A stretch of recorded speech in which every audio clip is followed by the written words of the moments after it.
বানিয়াচং আমাদের পার্শ্ববর্তী উপজেলা। সিলেট বিভাগের হবিগঞ্জ জেলার এক বিখ্যাত উপজেলাও বটে। বানিয়াচংয়ের কয়েকটি রেস্টুরেন্টে ভালো চিকেন চাপ পাওয়া যায়। অন্তত নবীগঞ্জ শহরের চিকেন চাপ থেকে ভালো হয় আমার মতে। আবুল কালাম ভাইয়ের ব্যবসায়িক কাজ থাকায় এক সন্ধ্যায় চলে গেলাম বানিয়াচং। কালাম ভাইয়ের পরিচিত বানিয়াচংয়ের বাসিন্দা মামুন ভাই আমাদের বললেন, আপনারা বড়বাজারের মদিনা হোটেল অ্যান্ড রেস্টুরেন্টে চলে আসুন।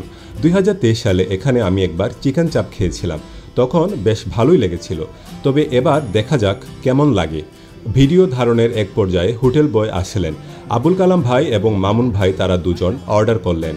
এখানে উল্লেখ্য যে আমাদের আজকের খাওয়া দাওয়া হচ্ছে আমার পাশে বসা মশিউর রহমান মামুন ভাইয়ের সৌজন্যে। আর হোটেল বয় কিন্তু আমাদের নবীগঞ্জ উপজেলার জন্তুরি গ্রামের। আমাদের নান, চিকেন চাপ, সালাদ, চাটনি সবই এসে গেছে। নান, রুটি ও চিকেন চাপের চেহারা দেখে ভালোই মনে হচ্ছে। সেই সাথে তাদের নিজেদের তৈরি সস বা চাটনিও দেখতে পাচ্ছেন। বিসমিল্লাহ বলে খাওয়া শুরু করে দিলাম।